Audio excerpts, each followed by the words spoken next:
موضوع الدرس فيه أحوال السعداء وكمال القدرة من الله تبارك وتعالى.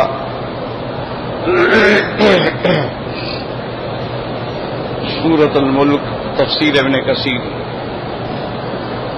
الحمد لله رب العالمين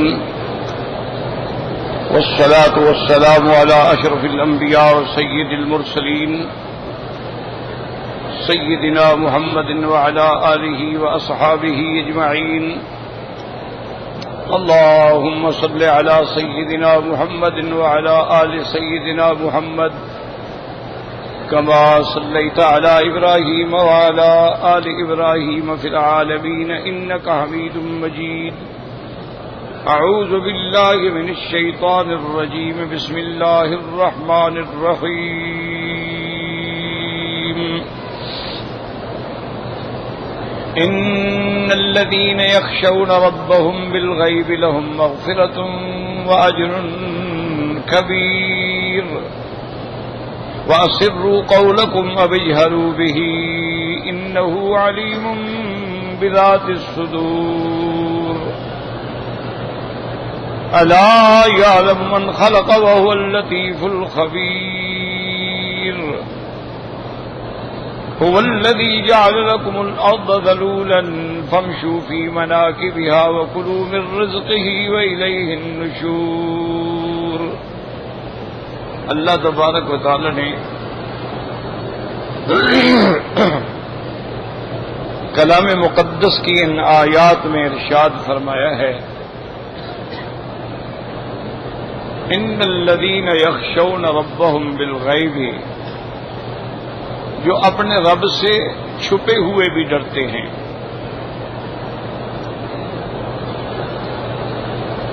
ان کے لیے اللہ تعالی کی طرف سے بخشش ہے اور بہت بڑا ثواب ہے. اور فرمایا وَأَسِرُّوا قَوْلَكُمْ أَوْ اجْهَرُوا بِهِ، چاہے تم اپنے بات کو آہستہ سے کرو یا زور سے کرو، وہ سب جانتے ہیں، بلکہ وہ جو تمہارے دلوں کے اندر چھپی ہوئی باتیں ہیں ان کو بھی جانتے ہیں. الا یعلم من خلق وهو اللطیف الخبیر. الا یعلم، کیا وہ نہیں جانے گا جو پیدا کرنے والا ہے اور وہ انتہائی باریک بین ہیں اور جان خبر رکھنے والے ہیں. وہی ذات ہے جس نے بنایا تمہارے لیے زمین کو بالکل چلنے کے لیے آسان اور تابع. فَامْشُوا فِي مَنَاكِبِهَا، اب تم اس کے اطراف میں ارجاء میں چلو. وَكُلُوا مِن رِزْقِهِ، اور اس سے رزق حاصل کرو. اور پھر الیہ النشور، اللہ تعالی کی طرف ہی دوبارہ اٹھنا ہے اور پیش ہونا ہے. تو یہ آیات مبارک ہیں جن پر ہمارا درس تھا. مومن کی صفت ہی یہ ہوتی ہے کہ وہ ہر حال میں اپنے رب سے ڈرتے ہیں. لفظ یخافون بھی آیا ہے قرآن پاک میں، اور لفظ یخشون بھی آیا ہے قرآن پاک میں. لفظ خوف بھی آیا ہے اور لفظ خشیت بھی آیا ہے.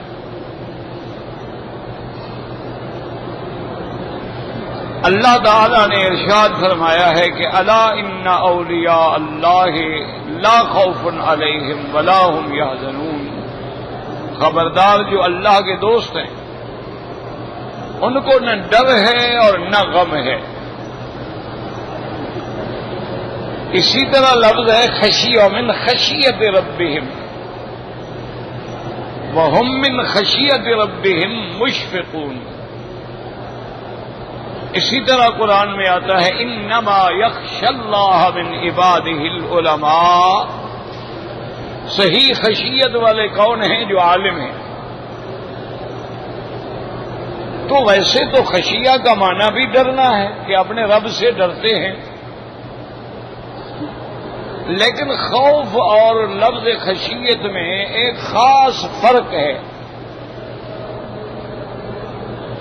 لفظ خوف جو ہے وہ عام ہے، یعنی آدمی اللہ سے بھی ڈرتا ہے، آدمی اپنے دشمنوں سے بھی ڈرتا ہے، آدمی ایذا دینے والی چیزوں سے بھی ڈرتا ہے، کہ جیسے موسیٰ علیہ السلام کو جب اللہ نے حکم دیا کہ تمہارے ہاتھ میں جو کچھ ہے اس کو زمین پر ڈالو، تو جب آپ نے ڈالا تو وہ تو سانپ بن گیا، اور سیدنا موسیٰ علیہ السلام خوف سے بھاگے. تو اللہ نے حکم فرمایا کہ آپ خوف نہ کریں، خذھا ولا تخف، اس کو پکڑو اور ڈرو نہیں. تو لفظ خوف جو ہے، اب خوف سانپ سے بھی ہے، خوف اپنے دشمنوں سے بھی ہوتا ہے، لیکن خشیت کا معنی ہی ایک عظیم معنی ہے کہ اللہ سے ڈرنا اس لحاظ سے کہ اس کی عظمت کا دل میں خیال ہے، یعنی اللہ کی عظمت مستحضر ہے. جیسے صحیح حدیث مبارک میں آتا ہے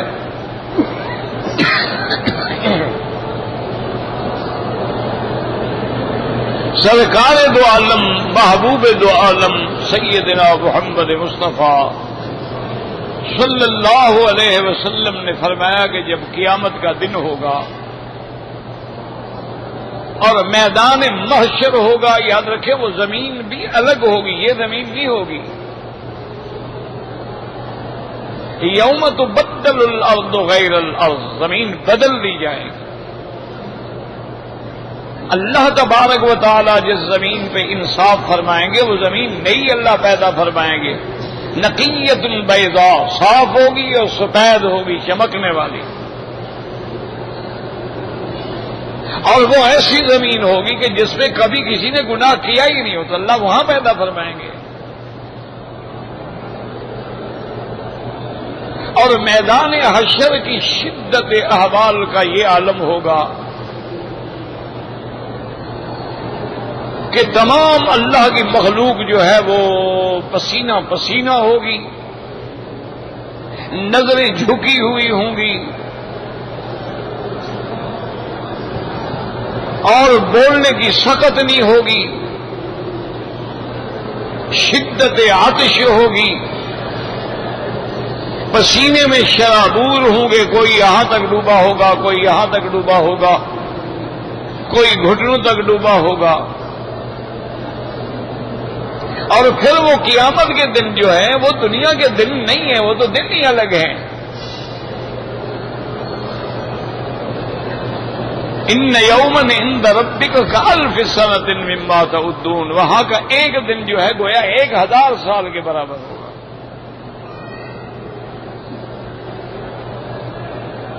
ایک گنتی تمہاری ہے، ایک حساب تمہارا ہے، ایک وہ حساب ہے جو قیامت میں وہ دن جس کی نسبت اللہ نے اپنی طرف فرمائی ہے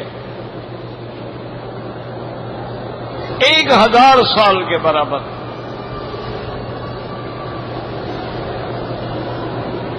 تو اب اس عالم میں ساری مخلوق جو ہے وہ پریشان ہوگی، وہ کہیں گے بھی چلو ایسا کرتے ہیں کہ سب کے سب سیدنا آدم علیہ السلام کے پاس جاتے ہیں اور حضرت آدم علیہ السلام سے عرض کرتے ہیں کہ وہ درگاہ بارگاہ میں عرض کریں کہ یا اللہ بس ہماری پیشی شروع ہو جائے، سماعت شروع ہو جائے. جب وہ آئیں گے سیدنا آدم علیہ السلام کے پاس اور کہیں گے انت ابو البشر، تم تمام مخلوق انسان کے آپ باپ ہو، تم سے اللہ نے انسانیت کی ابتدا فرمائی ہے، تمہیں سب کا اللہ تبارک و تعالی نے اصل بنایا ہے، کلکم بنو آدم و آدم من تراب. حضور نے فرمایا تم سب آدم کی اولاد ہو اور آدم کو اللہ نے مٹی سے پیدا کیا ہے. آپ سفارش کریں تو حضرت آدم علیہ السلام فوراً کہیں گے نفسی نفسی نفسی، یعنی خشیت علی نفسی، کہیں گے اے لوگوں مجھے تو اپنی جان کا خطرہ ہے کہ کہیں مجھ سے پھر اللہ سوال نہ فرما دیں گے تم اس درخت کے قریب کیوں گئے تھے۔ اب یاد رکھو، حالانکہ آدم علیہ السلام نبی ہیں، خلیفۃ اللہ فی الارض ہیں، ان کو پتا ہے مجھے اللہ نے معافی دے دی ہے، تو جب اللہ کسی کو معاف کر دیں تو دوبارہ تو نہیں پکڑیں گے نا۔ جب اللہ نے معاف فرما دیا، اور معافی کے لیے اللہ نے دعا بھی آدم علیہ السلام کو خود سکھلائی، فَتَلَقَّىٰ آدَمُ مِن رَّبِّهِ بِكَلِمَاتٍ، اور وہ کلمات بھی قرآن میں موجود ہے، ربنا ظلمنا انفسنا وان لم تغفر لنا وترحمنا لنکونن من الخاسرین۔ جب اللہ نے توبہ منظور فرما لی، فتاب علیہ، اللہ نے توبہ قبول کر معاف فرما دیا، اور اللہ کبھی اپنے فیصلے کا خلاف نہیں فرماتے، پھر آدم کے ڈرنے کا کیا مانا کہ نفسی نفسی نفسی۔ تو اس لیے علماء نے فرمایا کہ یہ وہ خشیت عظمت ہے کہ اللہ کی عظمت کا، اللہ کے جلال کی ہیبت ہے دل پہ کہ وہ جو چاہے کر دے، کوئی پوچھ نہیں سکتا۔ لا يسأل عما يفعل وهم يسألون، کوئی اللہ سے نہیں پوچھ سکتا، وہ اللہ پاک سب سے پوچھ سکتی ہیں، تو وہ خشیت ہے۔ اس لیے قرآن کہتا ہے کہ حضرت عیسیٰ علیہ السلام عرض کریں گے میرا مولا یہ تیری مخلوق ہے، ان تعذبهم فإنهم عبادك وإن تغفر لهم فإنك أنت العزيز الحکیم۔ یا اللہ اگر آپ اپنے بندوں کو عذاب دینا چاہیں، تیرے بندے ہیں کیا کر سکتے، تیری مخلوق ہے، کون آپ سے پوچھے گا؟ وَإِن تَغْفِرْ لَهُمْ، اور اگر آپ ان کو بخش دیں، آپ ان کو معاف کر دیں تو آپ غالب بھی ہیں اور حکمت والے بھی ہیں۔ یاد رکھو یہاں دو صفتیں آئی ہیں، العزیز بھی اور الحکیم بھی، غالب بھی ہیں اور حکمت والے بھی ہیں، تو غالب کے ہاں ذکر کرنے کی کیا ضرورت تھی؟ تو علماء نے فرمایا اس کی وجہ یہ ہے کہ بڑے بڑے بادشاہ ہیں، کبھی وہ اپنے دشمنوں کو معاف کرتے ہیں لیکن خوف سے معاف کرتے ہیں کہ بھئی ان کو معاف کرنا بہتر ہے، کہیں یہ بعد میں ہمیں پریشان نہ کرے، یہ بڑی طاقتور قبیلے ہیں، ان کو معاف کر دو، احسان کرو تاکہ جان بچ جائے، کہیں دوبارہ یہ ہم پہ۔ تو حضرت عیسیٰ نے کہا کہ مولا آپ کو تو یہ ڈر نہیں ہے کہ یہ آپ کا کچھ بگاڑ سکیں گے، آپ تو غالب ہیں، آپ کو تو کوئی خوف نہیں ہے، اور پھر آپ حکمت والی ہیں، اگر اپنی حکمت سے کسی کو معاف کر دیں تو آپ حکیم ہیں، اور فعل الحکیم ہے، لا یخلو عن الحکمت۔ یہ وہ آیت مبارک ہے، قام رسول اللہ صلی اللہ علیہ وسلم بآیت، صحیح حدیث میں ہے کہ میرے محبوب نے، محبوب دو عالم، ساری رات 2 رکعت نماز میں پوری رات گزر گئی اور صرف یہی آیت پڑھتے رہے، یعنی قیام میں بھی یہی آیت تھی، ہر حال میں ساری رات کھڑے رہے کہ ان تعذبهم فإنهم عبادك وإن تغفر لهم فإنك أنت العزيز الحکیم۔ اب سارے پیغمبر جواب دے دیں گے، سب کہیں گے ہم ڈر رہے ہیں، ہم ڈر رہے ہیں، یہ خشیت ہے، یاد رکھو۔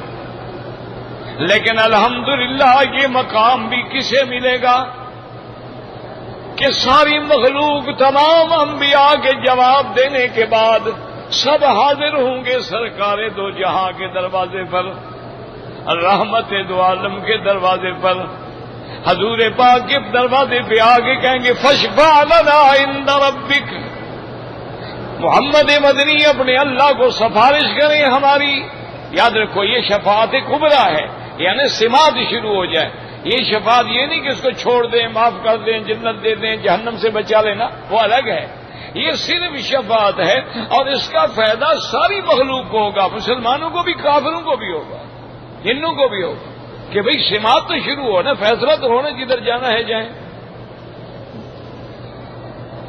تو جب حضور کی خدمت میں آ کے سارے عرض کریں گے تو حضور فرمائیں گے انا لہا انا لہا انا لہا، اے لوگوں خوش ہو جاؤ، اس کام کے لیے اللہ نے مجھے چن لیا ہے اور کوئی نہیں کر سکتا. اللہ اکبر. اسی لیے حضور فرماتے انا اول شافع و اول مشفع، سب سے پہلے شفاعت کرنے والا بھی میں ہوں گا اور سب سے پہلے شفاعت بھی میری قبول کی جائے گی. حضور پاک فرماتی ہیں کہ پھر میں اپنے مقام سے عرش کے نیچے آؤں گا. علمنی محامد لم یعرفنی اللہ مجھے اپنے حمد کے الفاظ سکھلائیں گے جو اب میں نہیں جانتا. یاد رکھو، علم غیب اللہ کے پاس ہے. یہ محبت میں آگے لوگ عقیدے برباد کر دیتے ہیں. اخبار غیب الگ چیز ہے، انباء غیب الگ چیز ہے، اطلاع غیب الگ چیز ہے، علم غیب خاصہ خدا ہے. قرآن نے فیصلہ کر دیا ہے هو اللہ الذی لا الہ الا هو عالم الغیب والشہادۃ هو الرحمن الرحیم. اور اللہ نے فرما دیا، میرا مدنی اعلان کر دو، قل لا یعلم من فی السماوات والارض الغیب الا اللہ. اعلان کر دو کہ آسمانوں زمینوں میں کوئی نہیں جو علم غیب رکھتا ہو ما سوائے اللہ کے. اس لیے حضور فرماتے ہیں کہ مجھے اللہ حمد کے الفاظ، حمد کے کلمات سکھلائیں گے جو میں اب نہیں جانتا. فرماتے ہیں ثم اخر ساجدا، پھر میں اللہ کے دروازے پہ سجدے میں عرش کے نیچے گر جاؤں گا اور شفاعت کی درخواست کروں گا. یاد رکھو، شفاعت برحق ہے. شفاعت انبیاء، شفاعت خاتم الانبیاء کا منکر کافر ہے، یاد رکھو. لیکن شفاعت قہری نہیں ہے، جیسے ہمارے بعض لوگ غلط عقیدوں میں مبتلا ہو گئے اور یہ حضور جس کو چاہے چھڑا لینا. یہ تو شفاعت قہری ہے نا، کہ جی ان کا کہنا تو خدا ٹال ہی نہیں سکتا، پھر تو خدا محتاج ہو گیا، خدا خدا ہی نہ رہا. شفاعت برحق ہے، بلکہ سب سے زیادہ شفاعت میرے مدنی محمد مصطفیٰ فرمائیں گے. یہ تو شفاعت کبریٰ ہے نا. جب آپ سجدے میں ہوں گے تو حکم ہوگا ارفع راسک سل تعطیٰ، میرا مدنی اب سر اٹھا لو، سر اٹھا لو اور مانگو آپ کیا سوال کرتے ہیں. یاد رکھو، شفاعت برحق ہے لیکن اللہ کے اذن کے بعد. اللہ نے قرآن میں صاف فرما دی. روز آیت الکرسی پڑھتے ہو پھر بھی عقیدے میں شرک کی جھول ہو تو بڑی بدقسمتی ہے. کہ کیا ہو گیا بھائی، پھر اس کو روزانہ آپ کی کوئی مصیبت بن جاتی ہے، کیا کرے آدمی. انا للہ و انا الیہ. آج ہی نہیں، ان کو بھی تو سمجھانا چاہیے نا، دیکھنا چاہیے نا. اگر وہ نکالا ہو تو اب کیسے وہ کام کر رہا ہے. تو اب یاد رکھیں کہ شفاعت برحق ہے. اس لیے حضور فرماتے انا اشفع و اشفع و اشفع، کہ میں شفاعت کروں گا، میں پھر شفاعت کروں گا، میں پھر شفاعت کروں گا. اور اللہ تبارک و تعالی آخر مجھ سے فرمائیں گے کہ حل رضیت یا محمد صلی اللہ علیہ وسلم، کہ حضور اب آپ راضی ہو گئے. تو حضور فرماتے ہیں میں عرض کروں گا رضیت ربی، رضیت ربی، کیونکہ اللہ کا وعدہ تھا نا وَلَسَوْفَ يُعْتِيكَ رَبُّكَ فَتَرْضَىٰ، میرا مدنی ہم آپ کو اتنا دیں گے کہ آپ کو راضی کر دیں. تو اللہ فرمائے گے حل رضیت یا محمد، حل رضیت یا محمد. حضور عرض کریں گے رضیت ربی، رضیت ربی، میرا رب میں راضی ہوں، لیکن میری درخواست باقی ہے. ابھی بھی جہنم میں کچھ لوگ پڑے ہیں جن کے دل کے اندر مثقال ذرۃ، ذرے کے برابر ایمان ہے. تو اللہ تبارک و تعالیٰ فرمائیں گے کہ میرا مدنی آپ کی شفاعت سے ہم نے کتنی مخلوق کو آزاد کر دیا ہے، اب جو باقی ہے ان کو میری رحمت پہ چھوڑ دو، میں اپنی رحمت سے نکال دوں گا۔ دعا کریں اللہ ہمیں بھی شفاعت نصیب فرما دے، اللہ ہمیں بھی حضور کی محبت نصیب فرمائے اور موت کلمہ شہادت پہ نصیب فرمائے اور قیامت میں سرکار دو عالم کی شفاعت نصیب فرمائے اور آپ کے ہاتھوں سے حوض کوثر پہ جام کوثر نصیب فرمائے۔ یاد رکھیں حضور سب کی شفاعت کریں گے، ہم جیسے گناہگاروں کی بھی کریں گے۔ آپ نے فرمایا شفاعتی لأہل الکبائر من امتی، میری امت میں سے کبیرہ گناہوں میں جو مبتلا ہیں میں ان کی بھی شفاعت کروں گا۔ لیکن یاد رکھو اہل بدعت جنہوں نے دین میں نئے نئے مسائل گھڑے ہیں ان کی حضور شفاعت نہیں کریں گے۔ صحیح حدیث میں آتا ہے کچھ لوگ آ رہے ہوں گے، فرشتے دھکے دیں گے، حضور فرمائیں گے چھوڑ دو، آنے دو میری امتی ہیں۔ بعض روایات میں ہے کہ میرے جاننے صحابی ہیں، یعنی دوست ہیں، کلمہ پڑھنے والے ہیں، اور اس کے بعد فرشتے کہیں گے میرے یا محمد انک لا تدری ما احدثوا بعدک، آپ کو علم نہیں کہ آپ کے بعد انہوں نے دین اسلام کو بگاڑ ڈالا، دین میں نئی نئی چیزیں پیدا کی ہیں۔ حضور فرمائیں کہ سحقا لہم، اگر یہ دین میں بدعات و احداث کرنے والے ہیں تو لے جاؤ ان کو، ان کی میں سفارش نہیں کرتا ہوں۔ تو اس لیے یاد رکھیں کہ یہ ہے خشیت کہ اللہ کی عظمت کا ڈر ہے، یعنی اب انبیاء معصوم ہیں، انبیاء مغفور ہیں، اللہ ان کو بخش چکے ہیں، اللہ ان کو شان، لیکن پھر بھی ڈر ہے۔ تو اس لیے اللہ نے فرمایا ان الذین یخشون ربهم بالغیب، تنہائی ہے، گناہ کا موقع ہے لیکن رب سے ڈر گیا ہے، ان کے لیے بخشش بھی ہے اور بہت بڑا ثواب بھی ہے۔ اور آگے فرمایا کہ دو، ایک ہے تو سر، ایک ہے جہر، آہستہ کہنا یا زور سے کہنا۔ اس لیے اللہ نے نمازیں سری بھی بنائی ہیں، جہری بھی بنائی ہیں، تاکہ لوگوں کو پتہ لگے اگر تم سری نماز پڑھو تو میں جانتا ہوں، اگر جہری پڑھو تو میں جانتا ہوں، اگر تم آہستہ ذکر کرو تو میں جانتا ہوں، اگر زور سے ذکر کرو تو میں جانتا ہوں۔ اس لیے اللہ نے حکم دیا ہے کہ دعا جب مانگو تو آہستہ مانگو، دعا کے اندر چیخا نہ کرو، دعا مانگو ادعوا ربکم تضرعا وخفیۃ، عاجزی کے ساتھ، آہستگی کے ساتھ، تذلل کے ساتھ، اور اللہ کے نبی نے فرمایا دعا میں کوشش کرو کہ آنسو نکل آئیں، اور فرمایا ان لم تبکوا فتباکوا، اگر رونا نہ آئے تو رونے والی شکل بناؤ تاکہ اللہ کی رحمت جوش میں آئے۔ اور آگے اللہ نے اپنا علم کا کمال بیان، انہ علیم بذات الصدور، فرمایا صرف سر اور جہر نہیں بلکہ جو چیز ابھی تیرے دل کے اندر ہے میں وہ بھی جانتا ہوں، یعنی ابھی تیری زبان میں بھی نہیں آئی۔ اسی لیے حکم ہے نا کہ نیت دل میں ہوتی ہے، زبان سے نیت نہیں ہوتی۔ یہ جو ہم کہتے ہیں نا 4 رکعت نماز عشاء وقت فلاں پیچھے امام، یہ تو استہزار ہے، یہ نیت نہیں ہے، نہ یہ حدیث مبارک میں ہے اور نہ اس پہ کبھی صحابہ نے عمل کیا ہے، بلکہ بعض علماء نے لکھا کہ یہ تو بدعت ہے۔ نیت یہ ہے ہم عشاء کے لیے بیٹھے ہیں، نیت ہے، ہم طواف کے لیے جا رہے ہیں، بس بسم اللہ اللہ اکبر، نیت ہے تو جا رہے ہیں، ہم صفا دوڑنے کے لیے جا رہے ہیں، نیت ہے تو جا رہے ہیں۔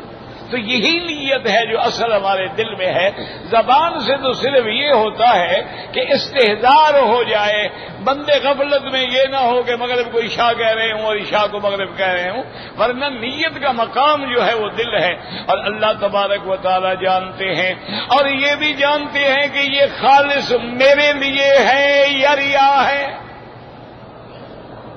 یہ بھی وہ جانتے ہیں۔ اور اس کے بعد فرماتے ہیں هو الذی الا یعلم من خلق، اللہ نے فرمایا خبردار جس نے پیدا کیا ہے کیا وہ نہیں جانتا؟ تو جو خالق ہوتا ہے وہ اپنی تخلیق کو جانتا ہے، اپنی مخلوق کو جانتا ہے، تو اللہ جب سب کے خالق ہیں تو سب کی باتوں کو بھی جانتے ہیں، سب کے رازوں کو بھی جانتے ہیں۔ وَهُوَ اللَّطِيفُ الخبیر، لطیف من انتہائی باریکیوں کے جاننے والا، لیکن لفظ لطیف آیا، یاد رکھو لطیف کا مادہ جو ہے لطف سے ہے، یہ بھی اللہ کا کرم ہے۔ اللہ نے یہاں اشارہ کر دیا، میرے بندے تیری ہر چھپکی چھپکی چیزیں بھی میں جانتا ہوں، پر میرا لطف و کرم ہے کہ میں نہیں پکڑتا، مطلب میں تو جانتا ہوں، لیکن میرا کتنا بڑا لطف و کرم ہے کہ میں تمہیں ڈھیل دیتا ہوں، معاف کر دیتا ہوں، پردہ ڈال دیتا ہوں، تمہیں پھر توبہ کا موقع دیتا ہوں۔ وَهُوَ اللَّطِيفُ الْخَبِيرُ، اور آگے اللہ فرماتی ہے یا هُوَ الَّذِي جَعَلَ لَكُمُ الْأَرْضَ، یاد رکھو قرآن نے آسمانوں اور زمینوں کا بڑا ذکر کیا، سارے قرآن میں نظر ڈالیں، ان فی خلق السماوات والارض هو الذی خلق لكم ما فی الارض جميعا له ما فی السماوات وما فی الارض له ملک السماوات والارض للہ ما فی السماوات وما فی الارض۔ اور اللہ تبارک و تعالی نے کئی مقام پہ ذکر فرمایا، والسماء بنیناہا بأید وإنا لموسعون والارض فرشناہا، ہم نے آسمانوں کو بنایا اپنے ہاتھوں سے، ہم نے زمین کو بچھایا، اور کہیں فرماتی الذی جعل لکم الارض فراشا، اور کہیں فرماتی الم نجعل الارض مہادا والجبال اوتادا۔ تو زمین کا بڑا ذکر ہے اور آسمانوں کا بڑا ذکر ہے۔ اس کی وجہ کیا ہے کہ آدمی آسمانوں کی چھت کے نیچے رہتا ہے اور زمین کے اوپر رہتا ہے، تو اگر نیچے نظر ڈالے تو زمین نظر آئے گی، اوپر نظر ڈالے تو آسمان نظر آئیں گے۔ اللہ فرمائے جب ان دو چیزوں پہ نظر ڈالتے ہو تو تمہیں میری قدرت، میرا علم، میرا کمال، میری الوہیت، میری ربوبیت، میری خالقیت سمجھ نہیں آتی؟ کس نے یہ زمین بچھائی ہے؟ کون ہے جو دعویٰ کرے کہ میں نے آسمان بنائے ہیں؟ کون ہے جو دعویٰ کرے کہ میں نے یہ زمین کا ٹکڑا پیدا کیا ہے؟ اس لیے ہمیشہ یاد رکھیں قرآن ایسی مثال دیتا ہے جو ہمارے دلوں میں اتر جائے۔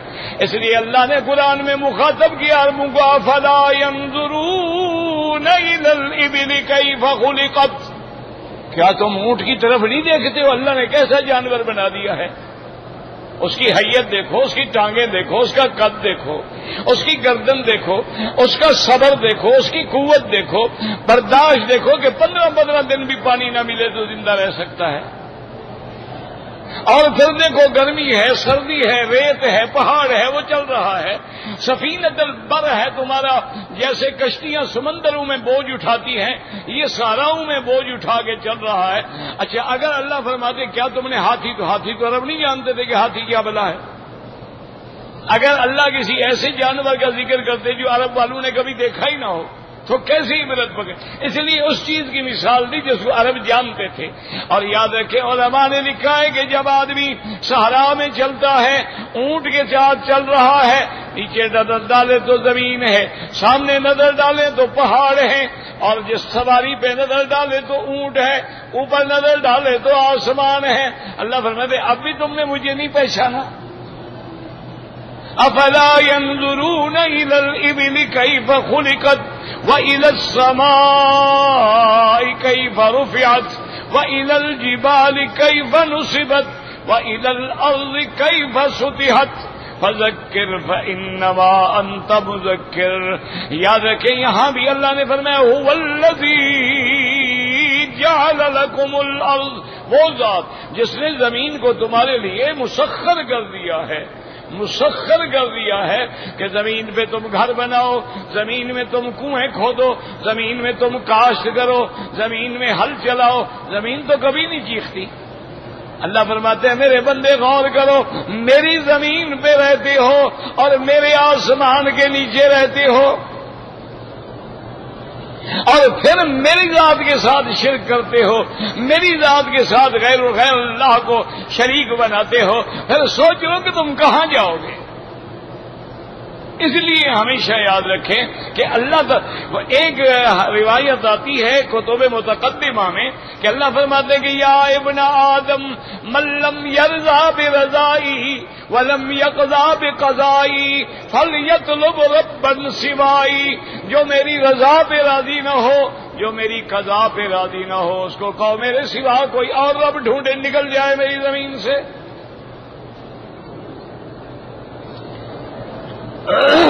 سیدنا ابو بکر رضی اللہ تعالی عنہ سے قرآن پاک کی ایک آیت کا ترجمہ پوچھا گیا۔ آج ہمارے ہاں تو ہر آدمی مولوی ہے، ہر آدمی مفسر ہے، اور ہر آدمی ماشاءاللہ قرآن میں اور شریعت کے احکام میں جو مرضی آئے کہہ دے۔ تو سیدنا ابی بکر رضی اللہ تعالی عنہ سے پوچھا گیا کہ فاکہۃ و ابا، یہ ابا کا جو لفظ ہے اس کا کیا ترجمہ ہے؟ تو پتہ ہے حضرت صدیق نے کیا فرمایا رضی اللہ عنہ، فرمایا ای ارض تکلنی و ای سماء تذلنی، فرمایا کہ اے پوچھنے والے پھر کون سی زمین ہے جو میرا بوجھ اٹھائے گی، کون سا آسمان ہے جو میری چھت بنے گا؟ میں قرآن میں ایک ایسا ترجمہ ایسا لفظ کہہ دوں جو میں نہیں جانتا، اس کا معنی میں نہیں جانتا۔ یہ مقام تھا صحابہ کا کہ ایک ایک لفظ پہ نظر تھی اور گھبراتے تھے کہ کہیں ہم ایسا ترجمہ نہ کر بیٹھیں جو اللہ رسول کے فرمان کے خلاف ہو۔ تو اس لیے اللہ پاک فرمائے نا ذلیل مانا عاجز، ذلیل مانا تابع، ذلیل مانا جو بالکل ہمارے احکام۔ تو اللہ نے فرمایا دیکھو اتنی بڑی زمین میں نے تیرے تابع کر دی ہے، تیرے لیے مسخر کر دی ہے۔ اور پھر فرمایا اس میں جب چلو تو غور بھی کیا کرو، منہا خلقناکم، اسی سے میں نے تمہیں پیدا کیا ہے، وفیہا نعیدکم، اور اسی مٹی میں نے تمہیں واپس لانا ہے۔ منہا خلقناکم وفیہا نعیدکم ومنہا نخرجکم تارۃ اخری، اور پھر تمہیں اسی زمین سے میں اٹھاؤں گا۔ تو یہ ساری زمین ہے، اصل جو ہے تو زمین ہے۔ اور یہ بھی یاد رکھ لیں کہ جیسے آسمان سات ہیں اسی طرح زمینیں بھی سات ہیں۔ وَمِنَ الْأَرْضِ مِثْلَهُنَّ، اللہ نے فرما دیا آسمان سات اور زمینیں جو ہے وہ بھی سات ہیں۔ هُوَ الَّذِي جَعَلَ لَكُمُ الْأَرْضَ ذَلُولًا فَامْشُوا فِي مَنَاكِبِهَا، چلو تم مناکب مانا یاد رکھو اونچے اونچے مقام، بعد نے کہا پہاڑ، بعد نے کہا راستے، جیسے یہ منکب ہے نا، کندھا ہے نا آدمی کا اونچا ہوتا ہے، تو اللہ نے اس میں تمہارے لیے جیسے دوسری جگہ فرماتے ہیں فجاجا وسبلا، تمہارے لیے ہم نے راستے بنائے ہیں زمینوں میں۔ اللہ نے فرمایا اس میں چلو پھرو، وَكُلُوا مِن رِزْقِهِ، اور اللہ جو زمین سے تمہیں رزق دے اس سے فائدہ اٹھاؤ، اس سے کھاؤ پیو۔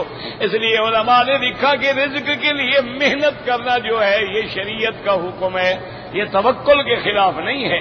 توکل کا معنی یہ ہوتا ہے کہ آدمی جو ہے وہ اونٹ کا گھٹنا بھی باندھے اور اللہ پہ توکل بھی کرے، اسباب پر عمل بھی کرو اور توکل اللہ پہ کرو۔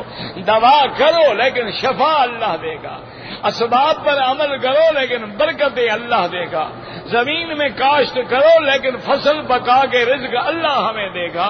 تو اس لیے ہمیشہ توکل جو ہے وہ اسباب کے مخالف نہیں ہوتا، بلکہ اسباب کو چھوڑ دینا جو ہے وہ اللہ کی نعمتوں کو چھوڑ دینا ہے۔ اس لیے اللہ پاک فرماتے ہیں هو الذی جعل لکم الارض ذلولا فامشوا فی مناکبها وکلوا من رزقه، اور ساتھ یہ نہ کرو کہ کھانے پینے میں مست، وَإِلَيْهِ النُّشُورُ، پھر تم نے اللہ کی دربار میں کھڑا ہونا ہے اور وہاں جا کر پھر تمہارا حساب ہونا ہے۔ یاد رکھو ایک بعض خاص لوگ ہوتے ہیں اللہ کے جو اسباب کے علاوہ ان کا مقام توکل ہوتا ہے، وہ ہر کسی کا نہیں ہوتا، ورنہ حضور پاک نے خود تجارت فرمائی ہے، حضور صلی اللہ علیہ وسلم نے خود محنت فرمائی ہے کہ امت کو سبق دینا۔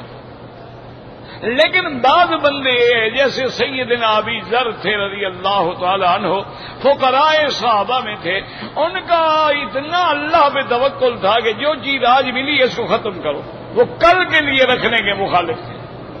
وہ کہتے تھے اگر کل کا دن نصیب ہوگا تو رزق بھی اللہ دے گا۔ تو اس لیے ایک حدیث میں یہ بھی آتا ہے کہ اگر آپ اللہ پہ حقیقت توکل کریں تو دیکھو جیسے پرندے اپنے گھونسلوں سے صبح کو خالی پیٹ جاتے ہیں، واپسی میں پیٹ بھر کے آ جاتے ہیں، ان کو بھی تو اللہ رزق دے رہا ہے، ان کو بھی تو اللہ تبارک و تعالی معیشت مہیا فرما رہے ہیں۔ تو یاد رکھیں یہ سب اللہ کی نعمتیں ہیں، اور اللہ کی نعمتوں پر ہمیں ہر حال میں شکر کرنا ہے۔ اللہ توفیق شکر عطا فرمائے۔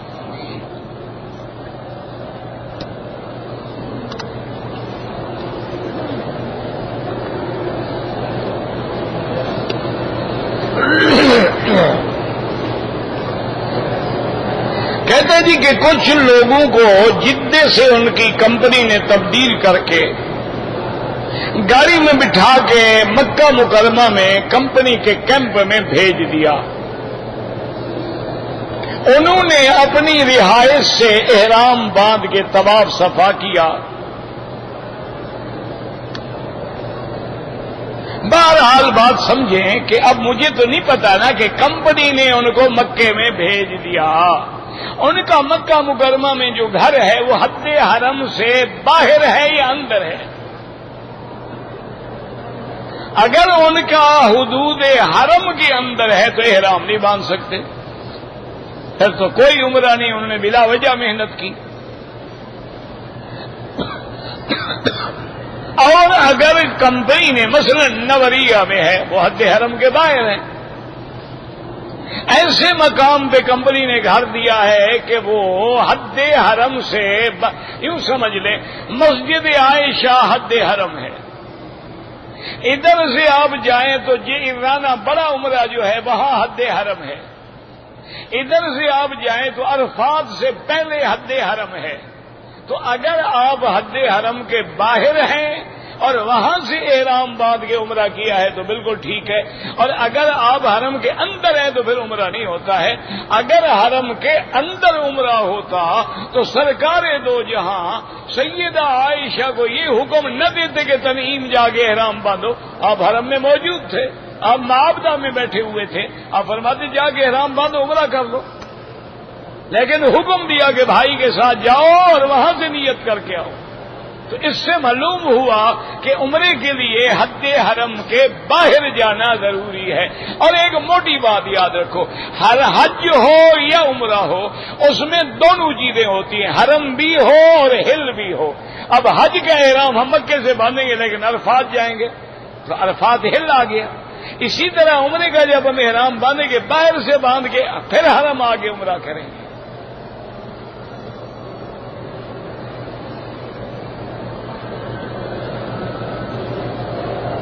کہتے جی کہ مسجد عائشہ سے عمرہ جائز ہے، جائز نہ ہوتا تو حضور حکم فرماتے۔ پھر عبداللہ ابن زبیر نے کیا، عبداللہ ابن عمر نے کیا، کیا ان کے عمرے پر بھی آپ کو اعتماد نہیں ہے؟ پتہ نہیں کیا ہو گیا ہے ہمارے لوگوں کو،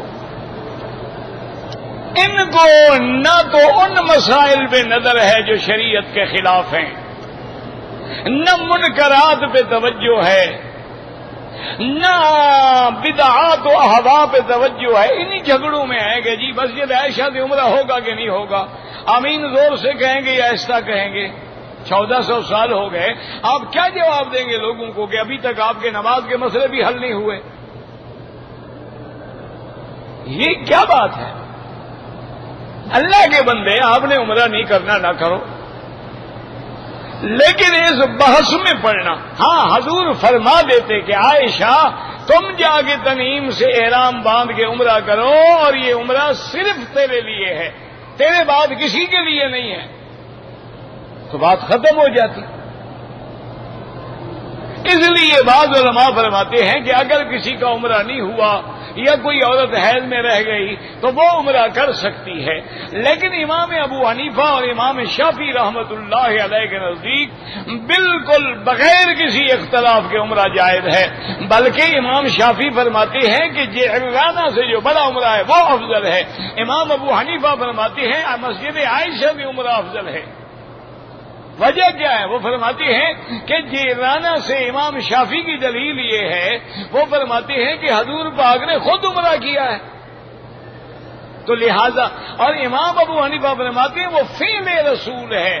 فعل رسول اور قول رسول میں فرق ہے. جہاں قولی حدیث ہوگی وہ افضل ہے. فعل تو اتفاق ہے، اگر حضور جعرانہ میں نہ ہوتے تو عمرہ نہ کرتے، لیکن یہاں تو حکم ہے حضور کا، اور ساری شریعت تو قول کا نام ہے. یہ وہی رفع یدین کرے جو کرتے ہیں ان کی بھی نماز ٹھیک ہے، نہیں کرتے ان کی بھی ٹھیک ہے. کوئی فرض واجب کا مسئلہ نہیں ہے. حضرت عبداللہ ابن مسعود رضی اللہ تعالی عنہ، پتہ ہے یہ وہ صحابی ہے کہ حضور نے جس کے بارے میں فرمایا ما قال ام عبد، جو بات عبداللہ ابن مسعود کہہ دے اس پہ میں بھی راضی، میرا خدا بھی راضی ہے. یہ عبداللہ ابن مسعود ہیں. انہوں نے صحابہ کو بٹھایا اور فرمایا میں تمہیں نماز پڑھ کے دکھاؤں. انہوں نے نماز پڑھی تو صرف تکبیر تحریمہ میں ہاتھ اٹھائے، پھر رفع یدین نہیں کیا. باقی تم نہ لڑو، جو کرتے ہیں ان کی بھی نماز ٹھیک ہے، جو نہیں کرتے ہیں ان کی نماز ٹھیک ہے. تم دونوں مولوی محنت کرو، اس پر جو باہر کھڑے ہوا ہے نماز پڑھتا ہی نہیں ہے. یہ جو پڑھ رہے ہیں ان کو اللہ کے لیے معاف کر دو.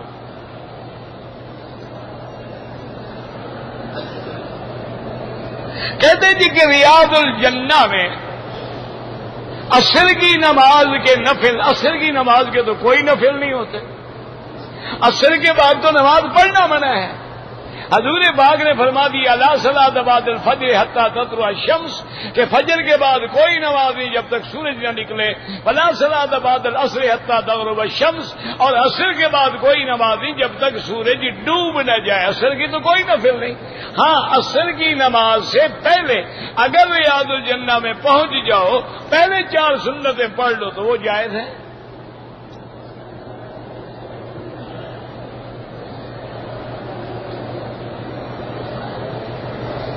کہتے جی کہ میں نے آپ کی تقریر میں ایک دفعہ سنا تھا کہ آب زمزم جو ہے گم ہو گیا تھا. وہ کیسے گم ہو گیا تھا؟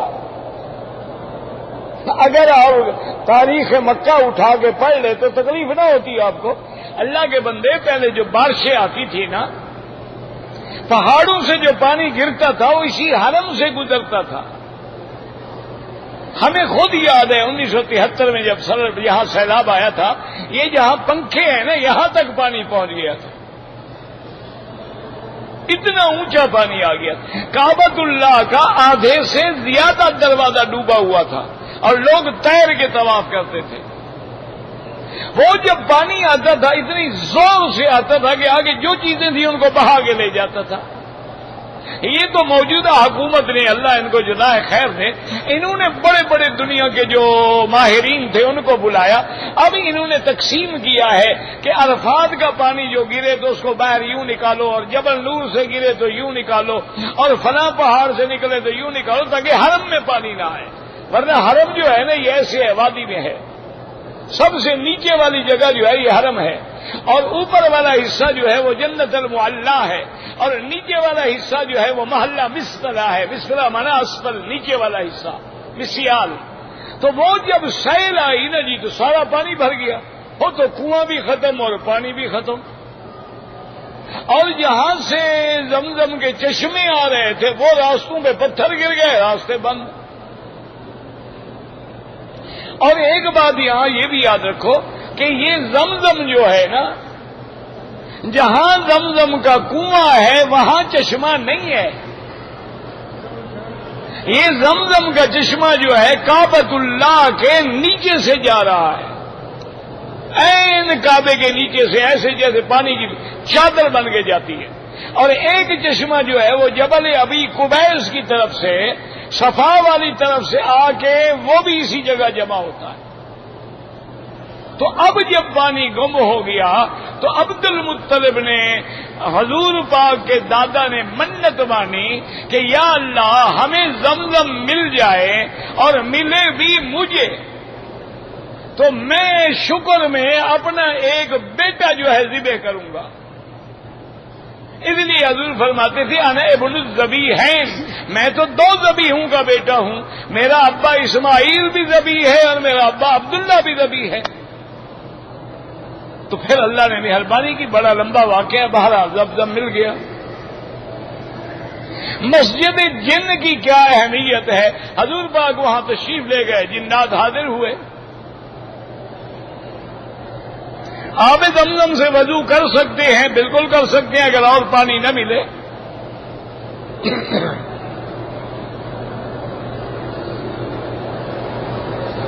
میری خواہش ہے دین کا علم سیکھنے کے لیے اللہ نصیب فرمائے۔ تمام نفلی جس کے لیے آپ چاہیں کر سکتے ہیں، اپنے لیے کر کے دعا کر لی یا اللہ اس کا ثواب عطا فرما۔ نمازی کے آگے نہ گزرا کریں۔ کہتے تھے کہ زمینیں جو ہیں باقی 6 اس میں کون سی مخلوق ہے اللہ اعلم، اللہ نے کسی جگہ ذکر نہیں کیا۔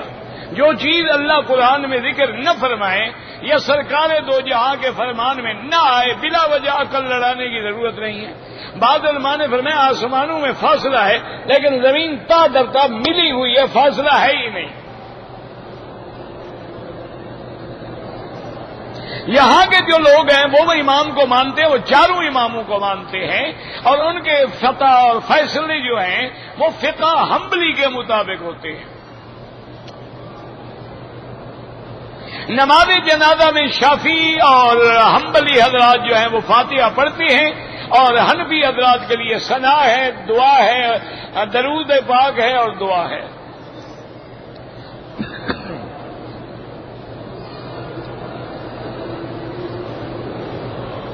نفس مطمئنہ جو ہے ان کے لیے بھی حکم ہے یا ایتھا النفس المطمئنہ ارجعی الی ربک راضیۃ، یہ رضی اللہ عنہ نہیں ہے، راضیۃ ہے۔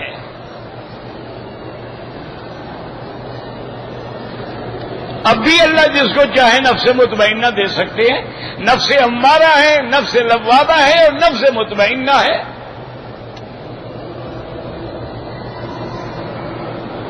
میں نے دوسرا عمرہ کیا ہے اور سر نہیں منڈوایا، دم پڑ گئی۔ روضہ رسول پاک پہ جب ہم جائیں، اللہ سب کو نصیب فرمائے، سب سے پہلے اپنے گھر جائیں، مکان پہ جائیں، غسل کریں، اچھے کپڑے پہنے، خوشبو لگائیں، پھر ادب سے مسجد نبوی میں آئیں۔ جب مسجد نبی میں داخل ہوں تو پڑھیں بسم اللہ والصلاۃ والسلام علی رسول اللہ، اللہم اغفر لی ذنوبی وافتح لی ابواب رحمتک۔ پھر درود شریف پڑھتے پڑھتے آگے آ جائیں۔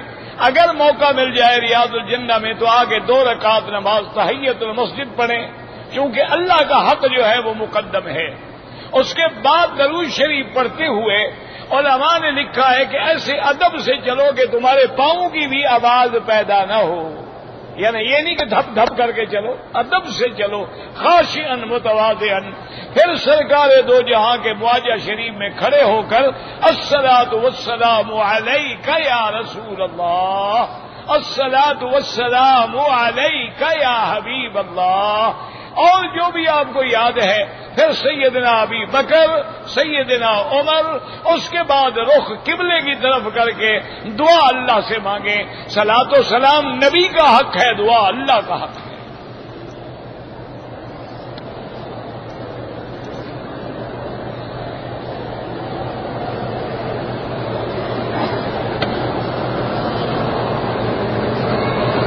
ہم نے جہاز میں نماز پڑھی لیکن سیٹ پہ بیٹھ کے پڑھ لی، افضل یہ ہے کہ دوہرا لو۔ دعا سیدھی اللہ کا حکم ہے، ادعونی، مجھ سے مانگو۔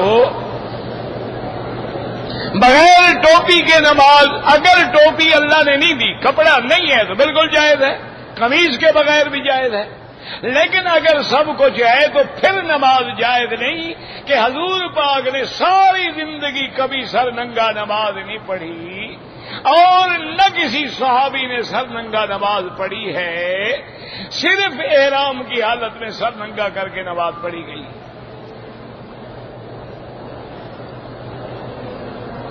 اگر چاندی 4.5 ماشے کی انگوٹھی پہننے بالکل جائز ہے،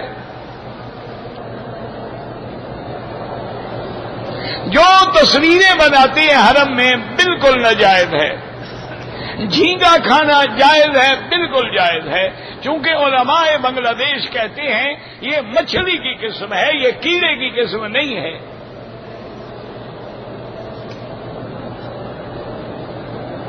اگر عورت ایام حیض میں ہے، باہر میدان میں بیٹھ کے کعبہ دیکھ سکتی ہے، اندر نہیں آ سکتی۔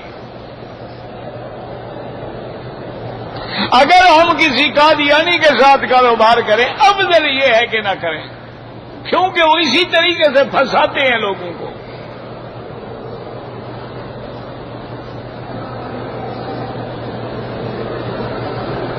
اگر فجر کو میری نیند آ گئی، نماز قضا ہو گئی، تو جب 40 منٹ کے بعد جب پڑھ لی، ٹھیک ہے، اللہ قبول فرمائے۔ سرکار دو جہاں سو گئے، فجر کی نماز آپ سفر میں تھے، حضرت بلال کو فرمایا کہ بلال خبردار بیٹھو جاگو اور اذان دینا۔ حضرت بلال جو ٹیک لگا کے بیٹھے اونٹ کے پلان سے، ان کو بھی نیند آ گئی، سرکار دو عالم کو بھی نیند آ گئی۔ سب سے پہلے حضور اٹھے جب سورج نکل آیا تھا، حضور پاک نے بلال کو بلایا کہ بلال یہ تم نے کیا کیا؟ اس نے کہا یا رسول اللہ ناراض نہ ہوں، اللہ اگر اپنے نبی کو سلا سکتا ہے تو بلال کی کیا طاقت ہے، میں بھی سو گیا۔ آپ نے فرمایا فخرجوا من هذا الوادی، اس وادی سے نکلو، ان بہا شیطان، اس وادی میں شیطان ہے جس کی وجہ سے ہماری نماز چلی گئی ہے۔ تو حضور اس وادی سے نکلے، پھر آپ نے قضا نماز پڑھی۔ اصل بات یاد رکھو، اللہ پاک چاہتے تو نبی کو جگا نہیں سکتے تھے۔ ہاں جی بھائی جبریل آ سکتا، حضور نماز پڑھا رہے تھے، جوتے میں مٹی لگی ہوئی، یعنی کوئی چیز لگی تھی، جبریل نے آ کے کہا حضور جوتا اتار دیں، جوتا آپ کا پاک نہیں ہے۔ تو جوتے کے بارے میں جبریل اتر سکتا ہے، فجر کی نماز کے بارے میں نہیں آ سکتا۔ اللہ چاہتے تھے حضور سو جائیں تاکہ امت سوئے، ان کو مسئلہ کون سمجھائے گا؟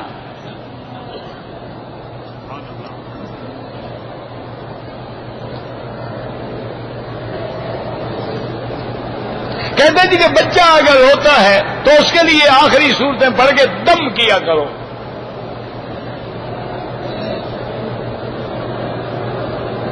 کہتے جی کہ بہت بڑے خوش نصیب ہیں وہ لوگ جن کے لیے خانہ کعبہ کا دروازہ کھلتا ہے، اور یار ان کے لیے تو کبھی کھلتا ہے، ہمارے لیے تو 24 گھنٹے کھلا ہوا ہے، جب چاہو حتیم میں جا کے نماز پڑھ لو، یہ کعبے کے اندر کا حصہ ہے۔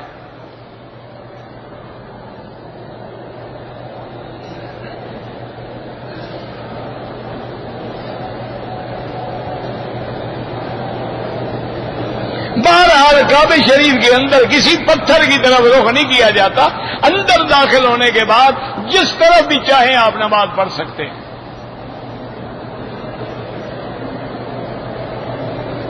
اگر ایک آدمی پہ دم پڑ گیا ہے، استطاعت بھی ہے، دم ادا کرے، استطاعت نہ ہو تو پھر روزے رکھے۔ دبئی سے احرام باندھا ہے، لیکن بھول کے چادر جو تھی سر پہ رکھ لی، کچھ نہیں ہوتا ہے۔ اگر ہم گھر میں نماز پڑھیں گے، سنت بھی پڑھیں گے، فرض بھی پڑھیں گے، نفل بھی پڑھیں گے، یہ کیا مانا ہے؟ حرم میں نیکی 1 کا لاکھ لکھا جاتا ہے، لیکن گناہ 1 کا 1 ہوتا ہے۔ قسطوں میں گاڑی لینا جائز ہے، بالکل جائز ہے۔ اگر عقیق کا پتھر ہاتھ میں پہنے، کوئی پتھر پہنے، جائز ہے۔ میں نکاح خان ہوں، میں نے ایک حاملہ عورت کا نکاح پڑھ دیا، ماشاءاللہ، تمہارے جیسے نکاح خان ہوں تو بیڑا غرق انشاءاللہ۔ کوئی نکاح شکاح نہیں، توبہ کرو۔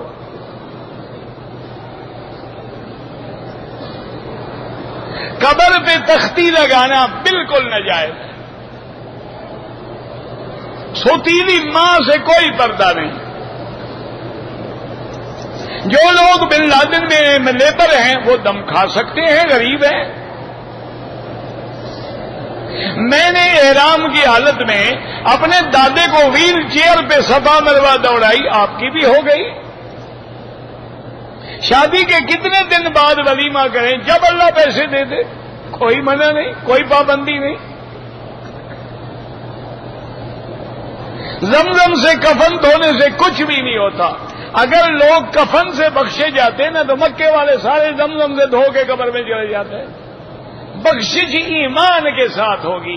قبر روضۃ من ریاض الجنت او حفرۃ من حفر النیران۔ اللہ سب کی قبروں کو جنت بنا دے، اللہ ہر مسلمان کا ایمان پہ خاتمہ فرما دے، عالم اسلام کی حفاظت فرما دے، اللہ پاکستان کی حفاظت فرما دے، اللہ تمام مسلمان ہمارے جس ملک میں بھی ہیں ان کی جان مال آبرو عزت کی حفاظت فرما۔